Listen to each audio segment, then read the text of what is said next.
Управниот суд ја отфрли тужбата на ВМРО-ДПМН за сумирање на изборните резултати и нема да се пребројуваат гласовите ливче по ливче. Повеќе од 1 час овластен представник на коалицијата на ВМРО-ДПМН изнесуваше аргументи пред судичкиот совет со тврдење дека се направени пропусти во пребројувањето од избирачките одбори во неколку општини. Судот донесе иста одлука за тужбата на партијата Единствена Македонија и предлагачот на листите на партијата СДУ.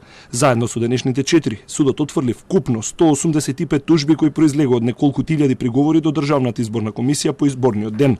Партиите немале можност да предлагаат нови докази од тоа што претходно го навеле пред Државната изборна комисија. Против истите нема право на жалба. Откако ќе бидат изготвени, верификувани пресудите, истите веднаш се доставуваат до Државната изборна комисија и до тужителите, односно до партиите. Судачките совети нашле дека истите се неосновани, односно тоа се судело врз основа на изборниот законник, одредбите во изборниот законник, така да истите во тужбите не може да се предлагаат нови докази, околности, поради кои што може да се предложат истите докази, факти, околности кои што биле предложени пред Државната изборна комисија. Тоа е предвидено во изборниот законник. ДИК нема повеќе пречка да ги соопшти официјалните конечни резултати од изборите кои остануваат непроменети. Со оглед дека изборниот процес завршува, Државната изборна комисија ќе им ги врачи и решенијата на новоизбраните партиници кои на почетокот на август би се собрале на конститутивна седница на 10-тото собрание.